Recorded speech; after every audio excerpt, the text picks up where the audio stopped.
Oke, Kang Imam. Halo. Halo, halo, maaf. Tadi sinyalnya buruk. Nggih. Hmm. Ya, lanjut. Tadi Jadi, nangkap belum pertanyaan saya? eh, Tuh, di sininya juga warna merah itunya, Kakang. tadi mati. Oke. Ya, mati tengah jalan. Ulangi. Pertanyaannya sederhana, yang melatar belakangi pihak kesultanan dalam hal ini Akang sebagai ketua panitia yang melatar belakangi membuat acara ini padahal kan dengan dana yang tidak sedikit gitu. Apa yang melatar belakangi? Apakah karena kesedihan apa-apa gitu? Tafadhol Kang Imam. Bismillahirrahmanirrahim. Alhamdulillah wassalatu wassalamu ala Rasulillah wa ala alihi wa sahbihi wa man walah. Pertama, sekali lagi kita bukan dari mewakili kesultanan, ya, tapi keluarga besar kesultanan. Hmm. Artinya kita bukan dzurriyyat sultan, begitu. Hmm. Takut ada yang menggoreng opini di luar sana. Jadi Siap. keluarga besar kesultanan ini berangkat dari kepedulian, karena yang dipeributkan adalah nasab suci Rasulullah Sallallahu Alaihi Allahumma Wasallam. sholli wa sallim alaih. Namun berangkat dari ilmiah tapi menjadi satu pemicu konflik sosial berkepanjangan yang mana kita akan malu pada Rasulullah Sallallahu Alaihi Allahumma sholli Wasallam wa sallim kalau alaih. yang paling utama adalah fa aslihu baina akhwaikum, kata Quran kan. Damaikan dua yang berseteru. Jadi tujuan kita adalah meredakan konflik dan polemik nasab ini, meredakan. Jadi mohon maaf kalau youtuber akan kekurangan konten ke depannya, karena memang tujuan kita Iya, iya. dan jangan sampai ada lagi saling menghina nasab satu sama lain. Karena itu ciri sifat kafir kan yang kemarin saya bacakan hadisnya itu. Iya, iya, iya. Ithnatani finnar atau nasab.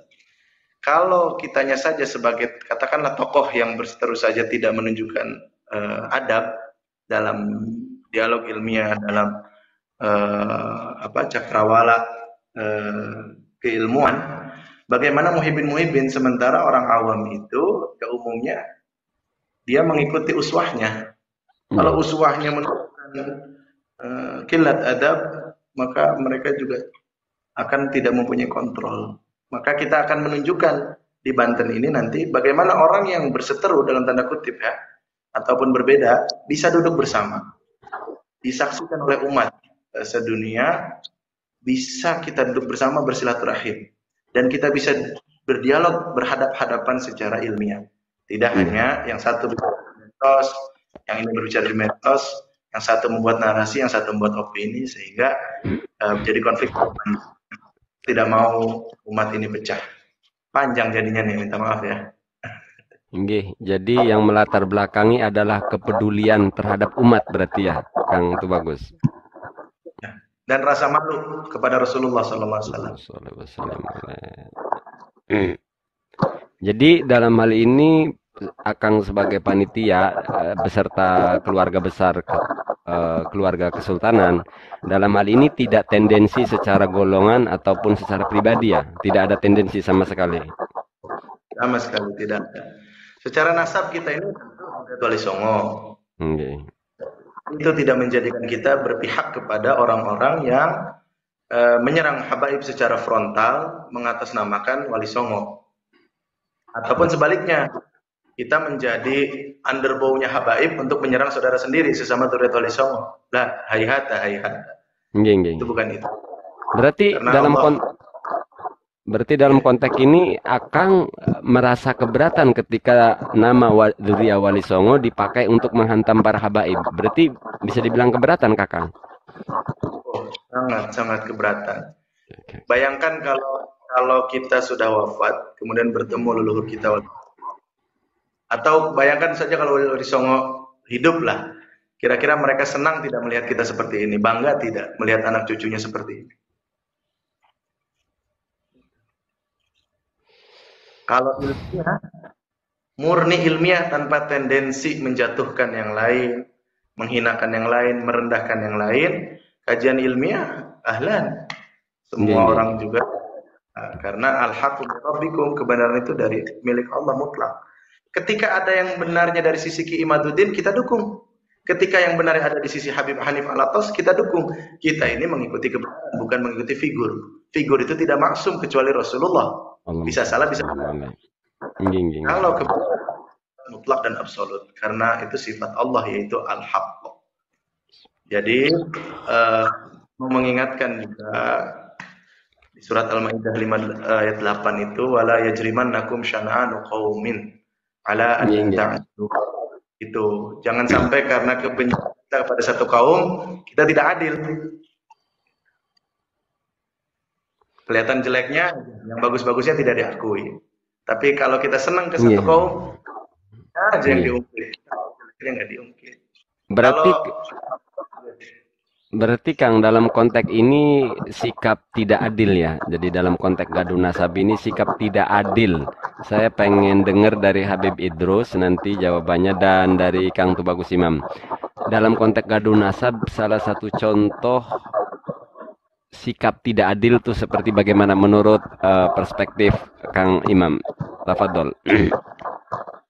Yang paling sederhana mungkin sempat viral tuh voice note saya mengutip Al-Mutaffifin itu. Yang paling aktual ya, saya melihat orang-orang yang bersemangat mendukung Ki Imad dalam membatalkan nasab habaib dalam tanda kutip, mentoan, menjatuhkan, menghina dan sebagainya, itu kan pakai standar yang sangat ketat. Tapi ketika mengisbat nasab Wali Songo dan zuriatnya, kenapa tidak pakai standar yang sama? Contohlah apa yang disiarkan oleh saudara kita atau Bagus Mogi dengan Kiai Said, atau dia banyak membahas tentang Musa Al-Kadzim ya. Kan kita belum tahqiq, kita belum tahu yang data yang baru kita teliti ini, walaupun manuskripnya lama, tapi kan data ini baru kita teliti. Lama ini kan kita berpegang pada Azmat Khan, Alawi. Kita sudah yang nikah Karim Alawi saat itu ya habaib. Nah, ketika ada Musa Al-Kadzim kan belum tahqiq kan. Contoh Syekh Husain Datuk Wali Songo bin Mahmud Nasiruddin. Kalau saya tanya orang-orang yang mengeluarkan syahadah atau mohon maaf ya yang gembar-gembor bahwa kita ini Musa Al-Kadzim, saya tanya kuburannya di mana Mahmud Nasiruddin? Wafat tahun berapa? Berapa jumlah istrinya? Siapa saja nama anaknya? Apa kitab sezaman yang menyaksikannya? Kemudian apa karyanya? Bagaimana perjalanan dakwahnya? Dan itu berlaku juga bagi bapaknya. Itu umudun nasab. Kepada nasab habaib, keras dan ketat, tapi tasahul kepada diri sendiri. Ini kan tidak insaf namanya. Sementara kata Allah, wa aqimul wazna bil qisti wa la tukhsirul mizan. Gitu. Wallahu a'lam. Contoh itu.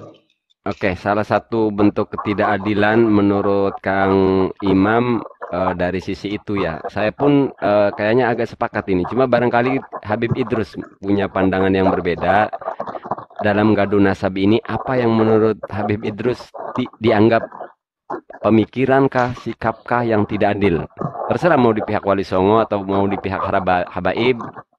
Tapi biar imbang, karena tadi Kang Tubagus Imam berbicara sebagai Dzurriyyah Wali Songo, mengomentari Dzurriyyah Wali Songo yang lain. Nah, saya kira saya pengen ngedengar keterangan Habib Idrus. Menurut Habib Idrus, sikap yang tidak adil dari oknum habaib kira-kira apa? Tafadhol Habib Idrus.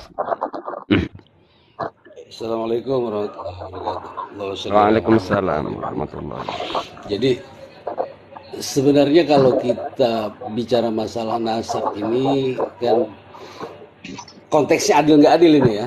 Iya, pertanyaannya dari sisi apa? Kalau konteksnya adalah adil dan tidak adil ya, saya kira dari kedua sisi ada ketidakadilannya masing-masing ya. Iya. Dari Wali Songo sudah tadi. Dari Wali Songo tadi sudah dipaparkan. Kalau dari para habaib, Ana mau cerita sedikit saja. Silakan. Beberapa hari yang lalu Ana dapat kiriman link link Facebook yang kebetulan ternyata link Facebook itu adalah link Facebooknya Habib ya, Sayyid Alidin ya, yang bahkan selama ini yang disebut-sebut membatalkan atau menolak nasab Wali Songo atau menganggap nasab Wali Songo itu belum terang benderang kepada Al-Imam Ubaidillah. Nah, dengan beberapa pernyataan yang beliau tulis di dalam Nggih. tulisan yang lumayan panjang, di dalam itu ada beberapa poin yang dikatakannya, termasuk bahwa manuskrip sejarah tidak bisa dijadikan pedoman segala macam. Itu sudah saya bantah di Facebook saya. Saya katakan di situ bahwa cara berpikir seperti yang dilakukan oleh beliau ini, yakni Habib Alidin, itu cara berpikir yang tidak ilmiah, dan itu saya bantah. Artinya ketika menolak misalnya atau menganggap satu nasab keliru secara atau ilmu sejarah dianggap tidak paten misalnya, ya dalilnya apa kalau ilmu sejarah itu tidak paten? Kan yang rame ini kan dibahas persoalan pernyataan Habib Alidin terkait dengan nasab Wali Songo. Sebenarnya bermula dari sini persoalan ini. Kemudian ditambah dengan kalam daripada Habib Bahar, ya. Habib Bahar yang mengatakan nasab Wali Songo itu terputus. Itu perbuatan yang tidak adil kalau kita bicara dalam konteks itu, karena pada dasarnya lembaga nasab mobil khusus Rabita Alawiyah sendiri tidak pernah membatalkan nasab, pernah membatalkan nasab. Kalau ada oknum yang membatalkan nasab, jelas tidak adil. Dasarnya apa? Itu kira-kira. Nah, ini kan obrolan sangat berimbang saya kira ya. Jadi itu bagus Imam memberikan tanggapan kepada sesama Dzurriyyah Wali Songo, dan begitupun Habib Idrus. Saya kira ini nanti netizen jangan ngompor-ngomporin ya, karena ini kita sebenarnya walaupun berbicara seperti yang tadi sudah dipaparkan, tujuan kita sebenarnya nyari persamaan agar terjalin ukhuwah gitu. Intinya sebenarnya yang diperjuangkan Tubagus Imam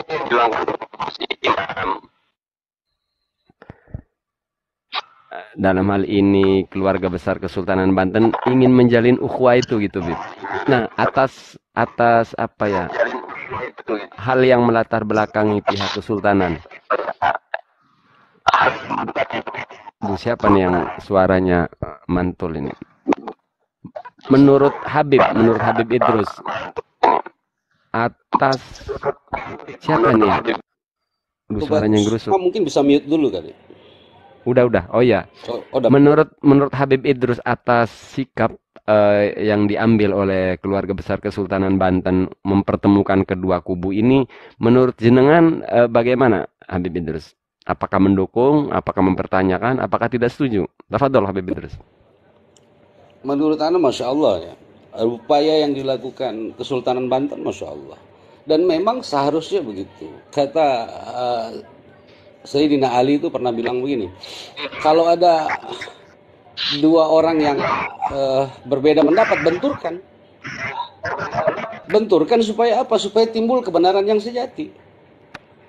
Gitu. Karena kebenaran itu jangan ditutupi. Jadi kalau ada dua orang mengaku sama-sama benar, benturkan keduanya, nanti kebenaran yang sesungguhnya akan muncul. Dan sepanjang itu dilakukan seperti yang tadi Tubagus Imam sampaikan, tujuannya Masya Allah mulia sekali, yakni untuk mendamaikan dua saudara yang sedang bertikai. Ya. Saya kira baik Kiai Imad, kemudian para habaib ya, pada dasarnya bersaudara. Bahwa kita berbeda pendapat, bahwa ada kesalahpahaman, bahwa ya namanya manusia. Kalau Kang Mahesa masih ingat kalam Ana di awal-awal dulu, Ana katakan sebenarnya banyak hikmah yang muncul dari apa yang disampaikan oleh Kiai Imad. Betul. Ana tidak dalam posisi mengecam itu, bahwa kemudian yang kita sayangkan adalah pergeseran, gitu kan? Bergeser dari nilai-nilai ilmiah menjadi caci maki, itu yang kita tidak harapkan sebenarnya. Andaikan ini dijaga terus dalam konteks ilmiah, maka kita akan belajar. Kita memberi pelajaran kepada umat bagaimana tingginya literasi umat Islam. Bagaimana ulama-ulama kita dulu ketika bicara itu semua bicara dengan dalil, bicara dengan ilmu, riwayat dari apa yang disampaikan itu jelas. Masya Allah. Jadi tradisi intelektualnya hebat, dan yang dilakukan Kesultanan Banten hari ini, ada kira Anda cuma bilang, Anda berdoa semoga Allah beri rahmat dan semua kebaikan yang berlimpah kepada antum semua. Amin. Benar, Bib, saya juga sepakat dengan apa yang jenengan sampaikan. Seandainya Kiai Imaduddin ini hanya sebatas melakukan pengkajian bareng-bareng gitu ya. Kalau ilmiah kan berarti jangan sampai ada serang menyerang gitu. Duduk bersama itu sangat-sangat saya dukung sebenarnya. Tempatnya baik di Banten baik di Robito kalau memang benar kajian ilmu ya, saya kira kan publik nggak usah tahu, karena sebenarnya gini, Yang bukan Durya Wali Songo, yang bukan habaib kan ngapain mesti tahu gitu. Kalau sebatas kajian ilmiah, sumpah saya ngedukung apa yang dilakukan oleh Kiai Imaduddin. Tapi terlepas karena sekarang sudah kandung gaduh, seperti yang jenengan katakan, Bibi Idrus, ini akan menjadi hikmah tetap. Jadi semoga setelah Gunung Merapi ini meletus, nanti tanah-tanah akan menjadi subur. Harapan saya sih seperti itu sebagai umat ya. Amin, Tafadhol, amin. barangkali itu bagus Imam mau nambahin. Tafadhol, itu bagus Imam.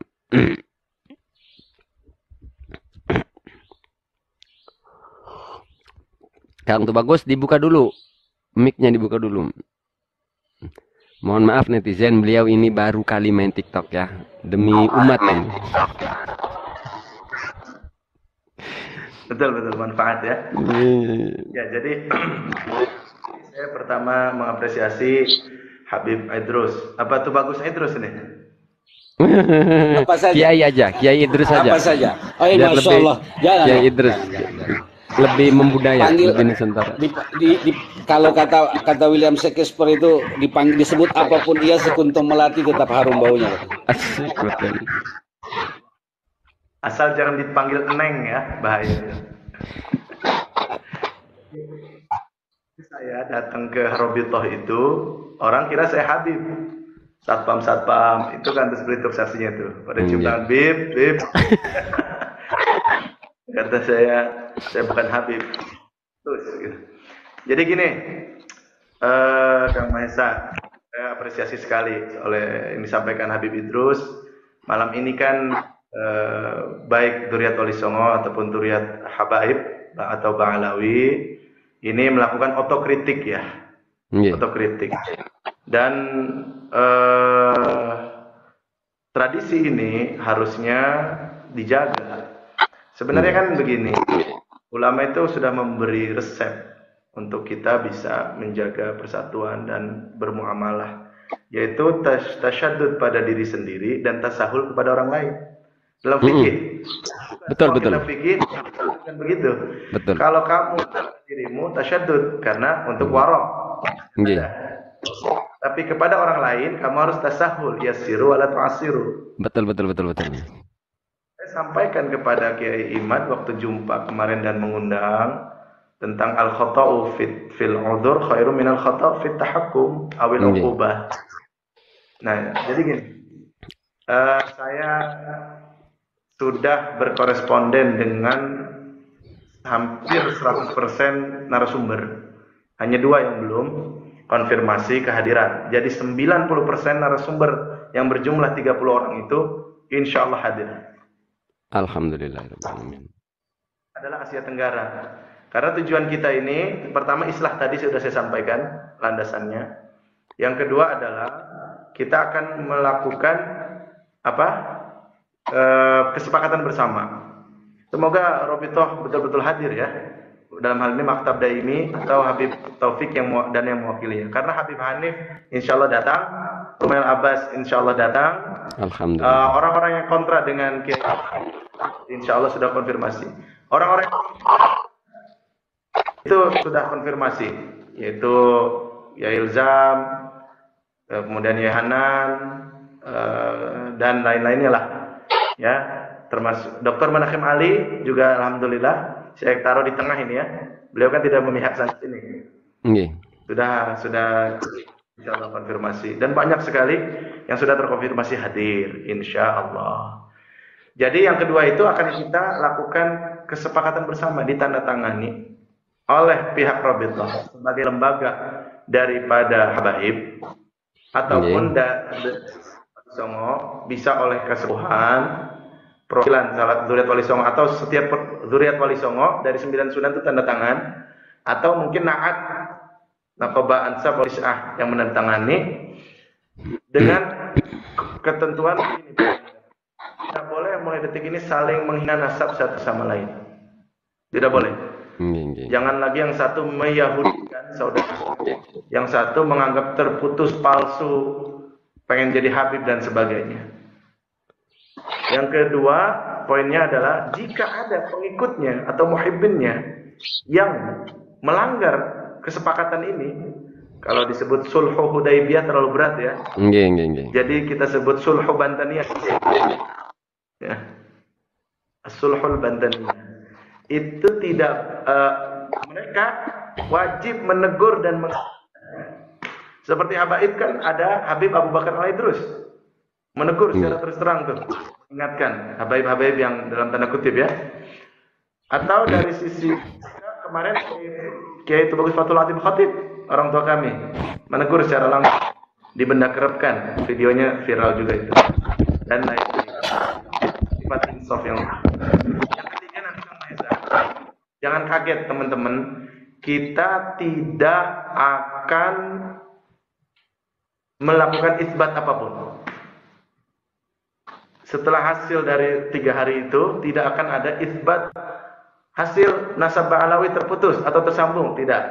Atau Wali Songo dari Musa Al-Kadzim, atau dari Abdul Malik atau Madkhon ke Ubaidillah, tidak akan. Kenapa?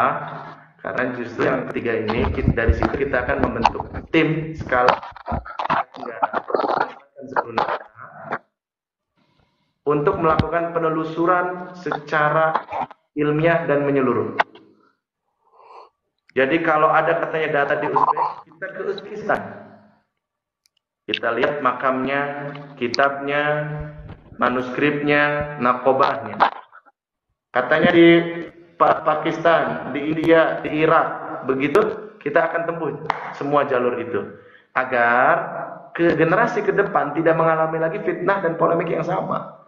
Dan betul. Tidak lagi peluang untuk ditolak, disalahkan. Dan kalau ternyata hasil penelusuran ini nantinya ternyata Wali Songo itu terbukti bukan zuriat Rasulullah SAW, kita tetap biasa saja menjadi keturunan Wali Songo yang besar.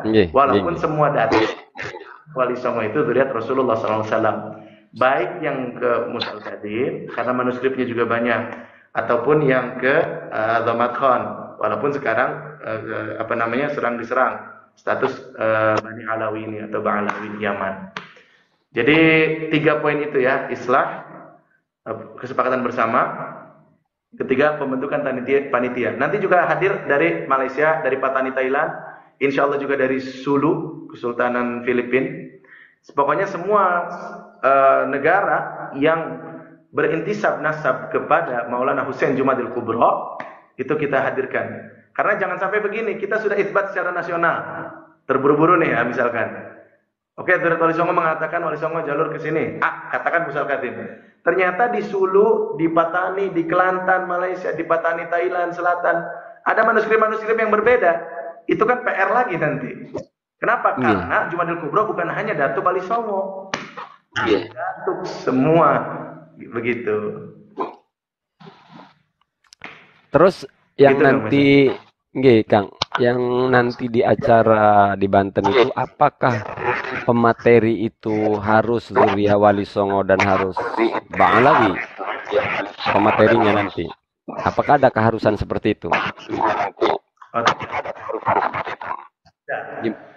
Seperti Dr. Menachem Ali kan, bukan zuriat Wali Songo, bukan juga Ba'alawi.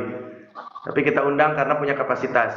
Satu, keilmuan. Kedua, juga terutama yang mempunyai manuskrip dan data. Data ini baik digital ataupun baik kitab secara fisik. Berarti Qurtubi hadir insyaallah. Alhamdulillah. Berarti ini benar-benar kajiannya ilmiah sehingga tidak ada syarat bahwa harus zuriat Wali Songo dan Ba'alawi. Kan gitu. Berarti benar-benar kajian ilmiah ini nanti. Oh ya, mohon maaf kawan-kawan. Bahkan saya habis dari Robito, Habib Alidin Assegaf. Tadi disebut ya pembahasan Habib Alidin Assegaf. Saya tengok katanya sakit. Saya berikan undangan dan 1 jam kita bicara tentang nasab. Dan setelah itu saya ke Habib Hanif Alatas.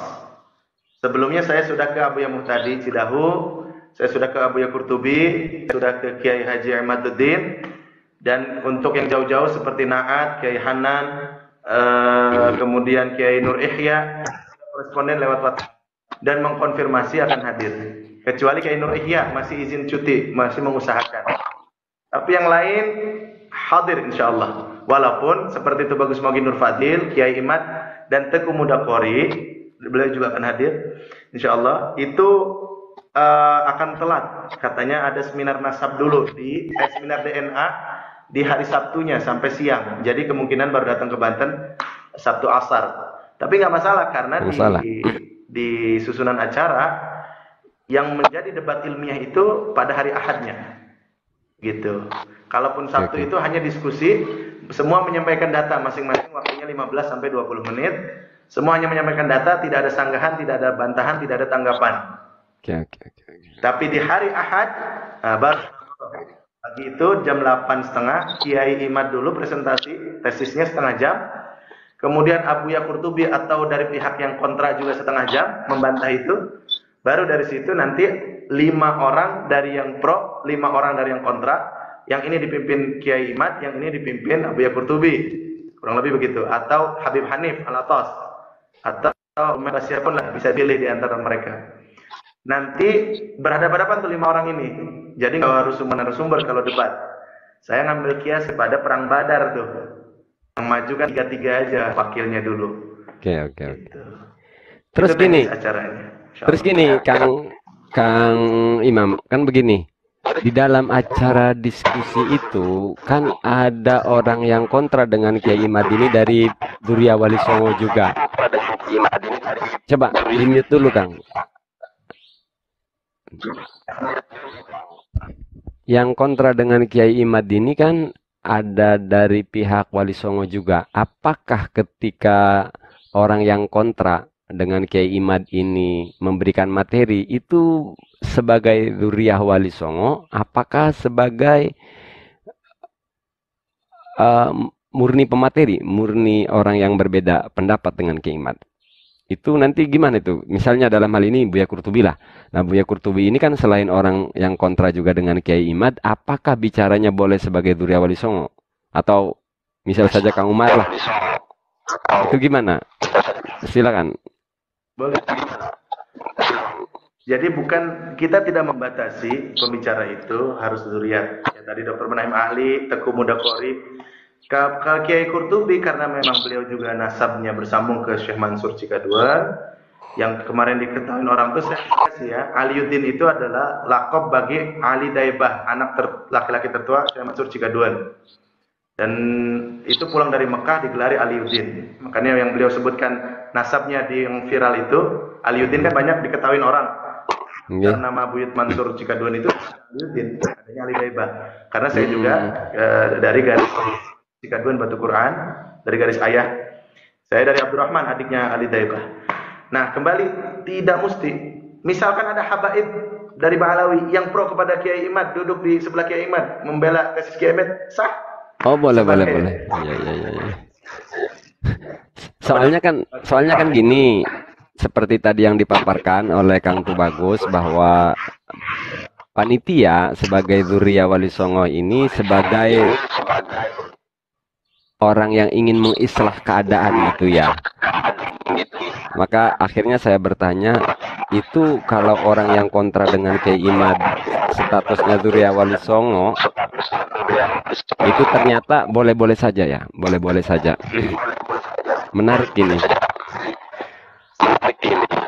Terus pertanyaan saya sebagai konten kreator, saya berbicara sebagai konten kreator di sini. Apakah di situ akan diliput oleh semua YouTuber? Apakah hanya YouTuber khusus?